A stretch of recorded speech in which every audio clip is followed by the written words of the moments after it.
speaking of good ones, Matt, you had a report. You want to talk about a Oh, I report thought you were saw? referring to me specifically, the good one here. Okay. I see myself as What did that you find? third guy on the podcast, like that color guy, just every once in a while throws something out there, tries to be funny. Right. I feel like that's my role. But anyway, Right. proceed. No, I think you wanted to talk about a report that you saw. What did you find? Yeah, so took a look at the ATRI, the latest crash report, the causation of crashes. It's probably not breaking news that there's a strong correlation between certain driver behaviors and likelihood of collisions. I think it's really more of reinforcement of that, where we understand that aggressive driving, maybe lack of attention to detail in terms of best practices for lane changes, that sort of thing, increases the likelihood of a future collision, as well as a previous record of having preventable collisions. So I don't think there's anything crazy in that report. For me, what they're using is the citation as the kind of the leading indicator of a collision. Whereas, we totally understand, especially at our company, that there's ways to understand these behaviors and the frequency that they're happening without relying on somebody actually getting pulled over and getting a ticket on it. So I think there's a lot of opportunity to best understand what truly causes collisions and how to best prevent that. But I thought the really interesting thing in that report was that the pilot program for the sub 21 driver set is going pretty well, actually. And they actually mentioned that very limited in terms of the data set, so we can't draw any like strong conclusions just yet. But the kids are kicking butt right now. So the under 21 crew is doing well, and right now their frequency, their collision or incident frequency is much lower than the over 24 crowd. Again, so that's really limited set of data right now, but I'm just gonna put it out there. I think that's the direction that we should be going in. I think the 18 to 21 crowd will be perfect for the industry, and I think they'll be more receptive to using technology, to best practices like training, and as long as we're willing to embrace that, I think that'll be a great thing for the industry. Okay, I want to quickly just take a step back before, because I have some pushback on that. So you called it ATRI, but it's just for clarity, it's ATRI, American Transportation Research Institute. The report that we're discussing is the Predicting Truck Crash Involvement 2022 update. It looks like the last time they published this report was in 2018, and then the time before that was like in 2014 or 11 or 12 or something. So it's almost every 4, 5, 6 years that they publish a report like this. And it's really it's like I'm scrolling through this thing and it's in depth. Okay. And they cover a lot. But like Matt mentioned, they do look at the inspection data. So once if you're a professional driver, you get pulled over by the DOT, you get inspection. If there's violations on that inspection, that gets published to the FMCSA, the Federal Motor Carrier Safety Administration, and that's all public data. And so they're taking that public data and then tracking that to predict which inspections get accidents, also which is public reported. And what is interesting that I know you, Matt, you highlighted the 18 to 21. That I know there's it's just a pilot program, and obviously there's not a lot of drivers in there. What really blew my mind, I remember when I was talking to the insurance guy from F3, and he said BLT. Okay.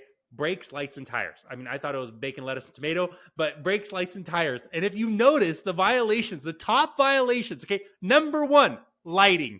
Number 3, brakes. Number 6, 1, 2, 3, 4, 5, 6. Number 6, tires.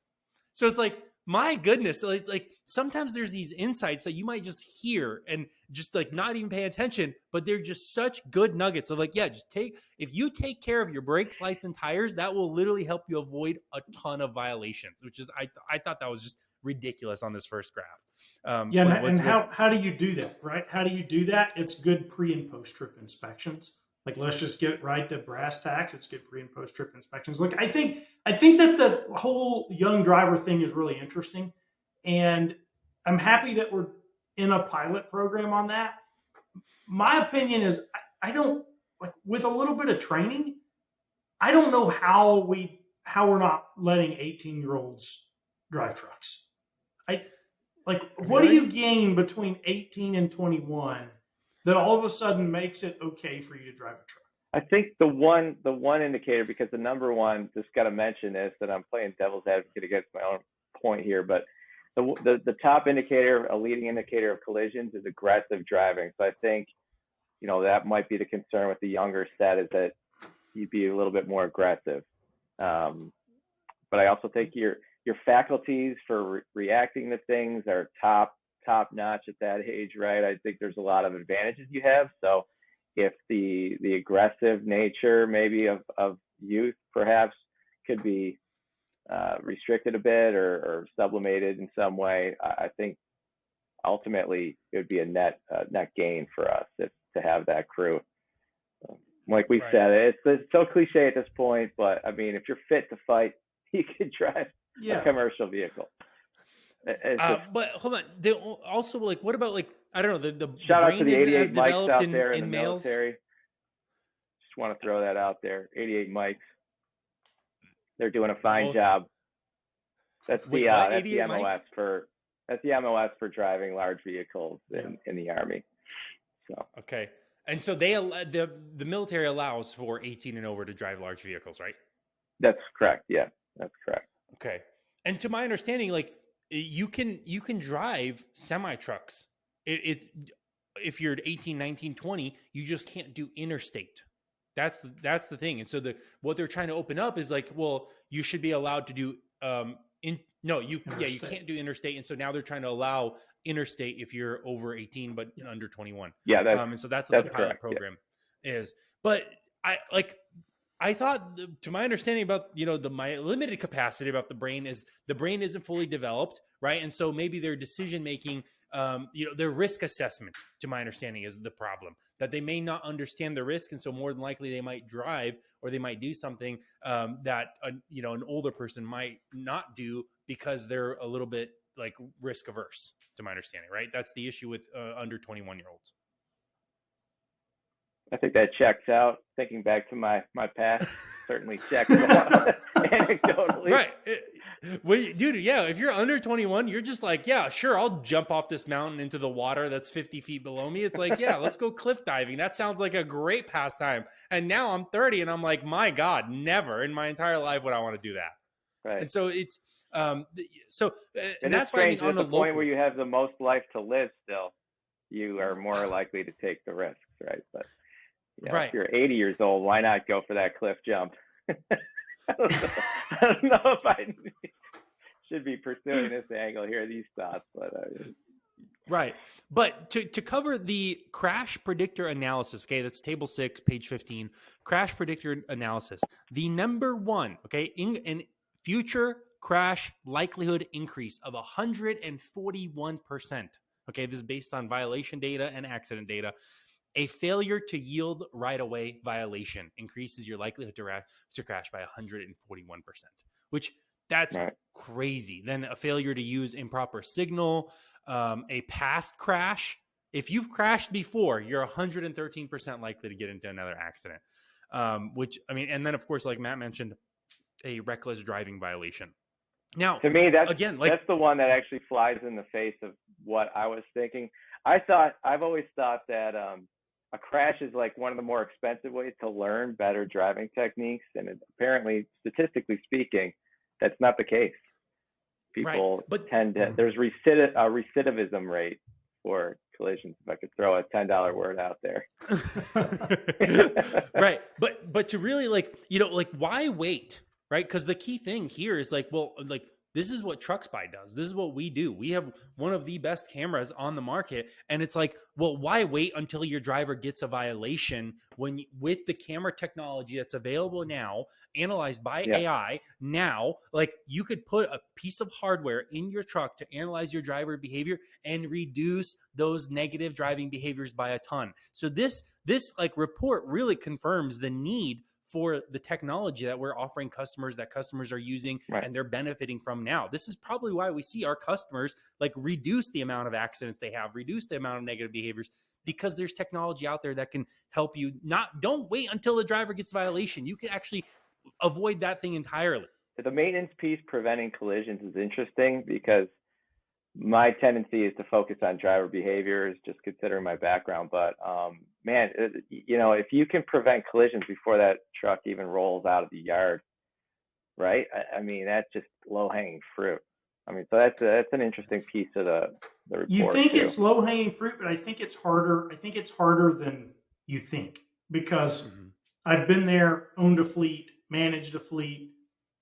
It's more difficult than you would think to stay on top of brakes, lights, and tires. I think the only way that you can do it, I mentioned earlier, was a really good pre and post trip inspection process, and somebody that is actually taking action on those driver reported issues pretty much immediately, right? Because what happens in most fleets, driver rolls in, let's pretend that our driver's doing pre and post trip inspections. They do a post trip inspection, perhaps on paper. They go stick it in a mailbox. 3 days later, somebody has received it. They can't read the handwriting, right? Like, this truck has now been on the road for 3 days with a light issue. It's actually harder than you think to get perfect here. And I had a fleet too. So, and it was one of those things with owner operators. Hey, it's your truck and trailer. Like, if you're getting light violations in my company, like, you won't be here long. You know what I mean? So owner operators take care of their own stuff. But when it came to drivers, anytime they would have an issue, obviously I didn't have a humongous fleet, but anytime there was an issue, they'd give me a call. I'd say, great, like, buy it at the truck stop. I made sure that my lights were available at the truck stop. And so I would just make sure they buy it, submit the receipt, and I reimburse it next time I'm doing payroll, which would be weekly. So it's like the longest you spend $20 on a light. Okay, 3 days later, I run payroll and you get paid back for it, reimbursed, right? So I knew that could be a problem. And so I tried to do that really well. But I think that the challenge too, of course, is like when you're juggling, like, hold on, my truck is going to be down, for an afternoon while this guy looks for a light, installs it, does the wiring, whatever.